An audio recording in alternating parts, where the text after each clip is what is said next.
선생님 다 되셨나요? 이런 거 봤을 거 같아. 나 진짜 좋아. 커피를 한잔 마시고. 네. 사촌 동생들 너무 뜨더라고. 잠못 잤다. 윤미향 국회의원님께 직접 질문하실 분들 잠시 소개해 드릴게요. 먼저 일본군 위안부 할머니와 함께하는 마천리 시민모임의 이영 대표님이십니다. 왜 할아버지? 그리고 노무현재단 경남지역위원회 정현태 상임대표님이십니다. 창원 촛불시민연대의 박조홍님 오셨습니다. 그리고 청원대학교 학생이자 결의하나 회원 김지현님입니다. 그리고 패널들은 우리의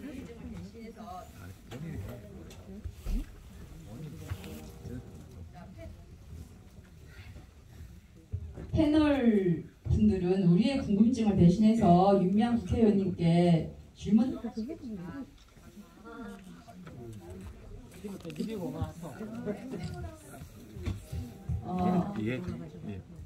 궁금한 질문도 하고 아마 매서운 질문도 하고 자, 진행을 맡은 이춘 선생님께 이왕 이렇게 된 거 마이크 넘기겠습니다. 안녕하세요. 저는 열린사회 희망연대 운영위원이고요. 그리고 창원 촛불 시민연대 회원이기도 하고 그리고 노무현재단 회원이기도 합니다. 제가 사회를 맡게 되었습니다. 반갑습니다. 네, 여러분들도 그러시겠지만 윤미향 의원의 제가 기대했던 것보다 훨씬 더 좋은 그 강연이었습니다. 우리가 저도 그 2020년도 6월달에 집회 때 연사로 제가 윤미향이라는 이름을 언급하자마자 어디선가 미친년 이런 말이 나오더라고요. 근데 윤미향 의원 같은 경우는 얼마나 많이 윤미향 앵벌이 뭐 이러면서 정말 뭐 혹독한 시련을 겪고 이 자리에 왔기 때문에 정말 다시 한번 박수해야 된다고 생각해요. 저희는 윤미향 의원에게 깊은 위로와 정말 따뜻한 연대를 표하기 위해서 이 자리에 왔기도 하지만 아직도 이 자리 밖에 나가면 그래도 많은 사람들이 의혹 속에서 있고 그래서 오늘 이 자리에 청중들 여러분들이 느낄 수 있는 그 질문들을 저희들이 대신한다고 생각하고 하도록 하겠습니다. 먼저 그 창원 촛불 시민연대 제일 그 윤미향 수요 집회에 많이 참석하셨어요. 그 박종님이라고 부산에서 오셨습니다. 네. 네, 고맙습니다.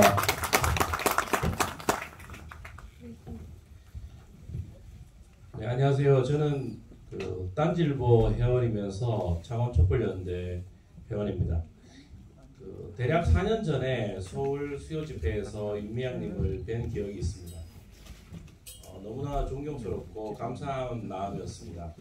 위안부 피해자 할머님들을 위해 수많은 세월을 희생해 오셨다는 것을 알게 되었고 이런 분이 계셔서 할머니들께서 조금이나마 위로를 받으시고 투쟁할 힘을 얻으시겠다는 생각을 했었습니다. 그러다가 윤미향님께서 의원이 되신 후 수많은 의문이 제기되었습니다. 사실 저는 언론 보도는 전혀 믿지 않았습니다. 당연히 무죄 추정의 원칙이 있고요.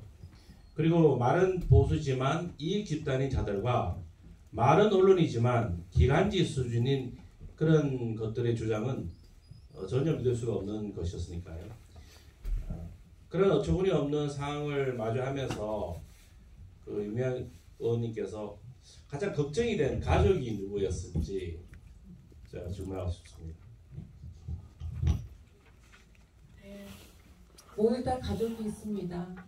그리고 누구보다도 가슴 아파할 가족들 중에서도 또 엄마이로서 저는 딸일 것 같은데 어떤 이제 의원님으로부터 더 직접 들어보도록 하겠습니다.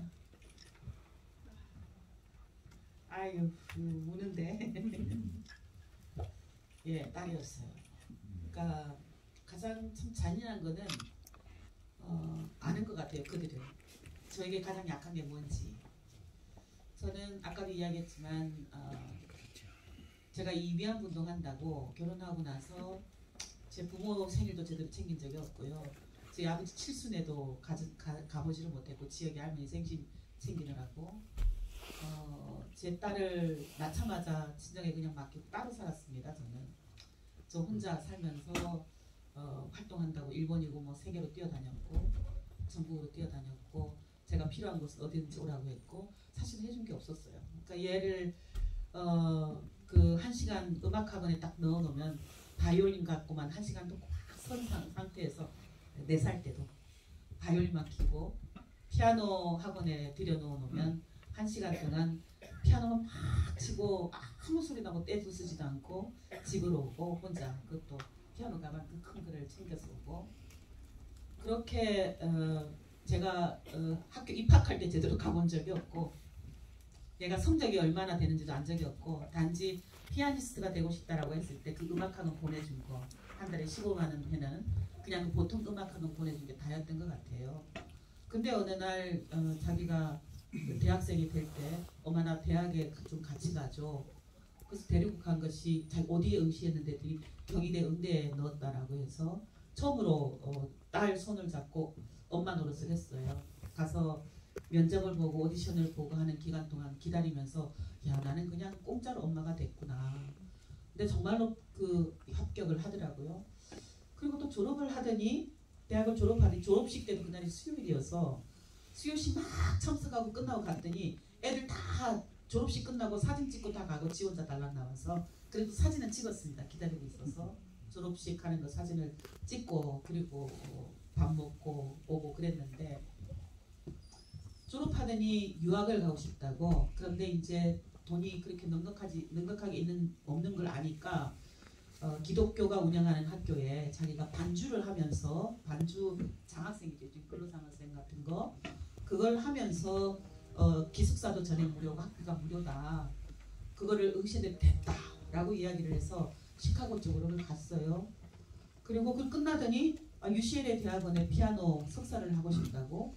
그래서 저는 그냥 쉽게 되는 줄 알고 그래라 라고 했는데 그때 약 반년 정도를 기숙사에서 나와서 진짜 형편없는 곳에서 살았더라고요. 근데 저한테 그 얘기를 안 하고 있었어요. 뭐 어느 날 아침에는 쥐가 죽어 있고 낮에 수업이 없어서 가만히 있으면 그 일하는 사람이 문을 열고 벌컥 그 수도 고치는 분이 벌컥 문을 열고 들어온다. 그런 집에 3명이 있어 돈을 모아서 살았다 라고 이야기를 나중에 기자들의 그 방문 후에 저한테 그런 얘기를 해줬는데 그렇게 살았던 아이였는데 차는커녕 맨날 전철 타고 다니고 흑인들에게조차도 너 저기 매춘부 하면서 이 미국에서 좀 그런 인식들이 있나 봐요. 아시아 여성들에 대해서 혐오하고 할 때 코로나 이번엔 코로나 가지고 했지만 우리 딸아이를 신호등에서 밀면서 매춘부라고 하면서 밀고 가서 목숨을 잃을 뻔도 하는 그런 경험도 했다라는 이야기도 전해 들으면서도 제가 해줄 수 있는 일 없으니까 그저 기도만 하고 그러고 지냈는데 제 사건이 터지고 나서 나중에 알았는데 한 기자들 50명이 몰려갔답니다.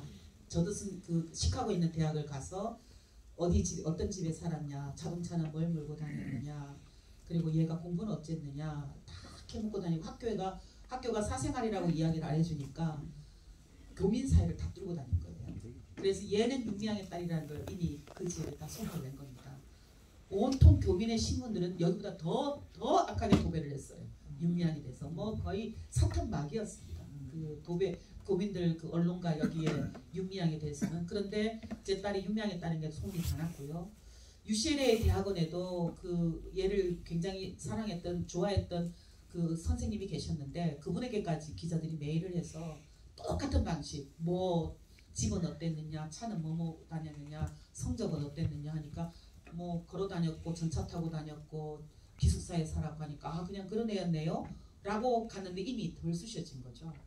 학교가 그러니까 역시 LA 지역에 있는 모든 교민 사회를 앗뚫어서 얘가 한인교회를 다니면서 반주를 하고 있었는데 반주 자원봉사를 하고 있었는데 그 교회도 갈 수가 없었고 박사과정을 다 등록까지 해놓은 상태였어요. 그 뉴욕 대학원에 10명이 선생님 교수들이 오디션을 해가지고 정말 훌륭했던 것 같아요. 제 딸이 합격해서 등록까지 했는데 제 사건이 터졌고 돌아왔습니다. 돌아와서 얘가 나는 더 이상 미국에 갈 수가 없다.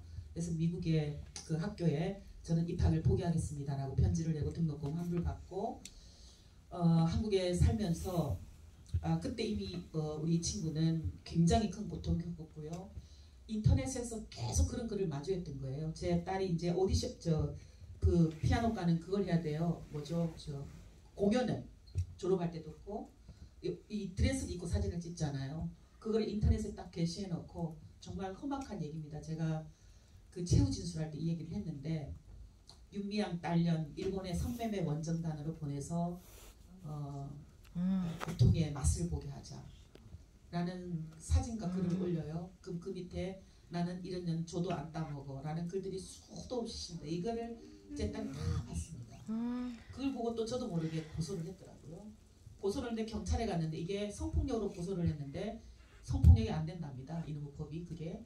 그래서 남자 경찰이 앉아가지고 하나하나 또 캐물으니까 그게 너무 고통스러워. 그날 집에 돌아와서 한 시간 처음으로 제 앞에서 대성통곡을 하고 울면서 온몸이 굳어져서 엄마 나 여기서는 더 이상 행복해질 수가 없다. 왜냐하면 주말마다 우리 집 앞에 아파트 앞에 무대 트랙이 왔거든요. 보수단체들이 앵벌이 윤미향 죽어라. 윤미향 후보직 국회의원 사퇴하라 라는 거를 토요일마다 왔습니다. 온 동네 아파트에 다 소문이 났어요. 그럼 저희는 커튼도 쳐놓고 토요일날 꼼짝을 못하고 같이 있는 상태였는데 제 딸이 혼자 있을 때가 있었어요.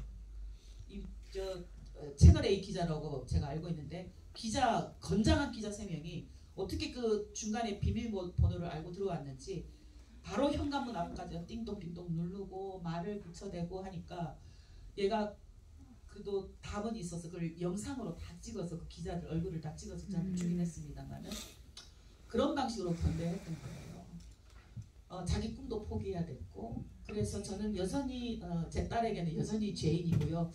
위안부 운동 한다고 하면서 딸도 챙기지도 못하고 부모도 못 챙겼는데 제 사건으로 인해서 가장 큰 피해를 본 게 바로 또 우리 딸이 아닌가 그런 생각이 들고 그래도 또 딸도 어리지만 제일 또 아픈 것은 사실은 부모님이죠. 부모님이 저희 아버님이 그 뒤에도 병원을 오락가락 하시고 검찰에 소환되셨거든요. 저희 아버님이 소환되실 때는 긴장하고 가셔서 괜찮았는데 가서 보니까 저희 아버지를 통해서 얻어내려고 하는 것이 딸이 아버지를 통해서 횡령을 했냐 안 했냐. 그래서 알게 되신 거죠. 이놈들이 우리 딸을 잡아넣으려고 하는 도구로 쓰는구나. 그래서 그 조사가 끝나고 나오시다가 넘어져서 얼굴이 터져서 나오셔서 얼굴이 새까맣게 되셔서 지금도 저한테 우리 아버지 전화를 못 하십니다. 하신 울어서. 애지중지 가장 보물이라고 생각했던 큰딸이었는데 이런 일을 겪으니까 거의 말수도 줄어드시고 그냥 그렇게 늙어 나오고 계셔서 1심 판결을 끝나고 나서 그나마 조금 웃으시고 아직 밥도 한 번 같이 못 먹었습니다. 그런 불효녀 그런 엄마로 지금 살고 있습니다.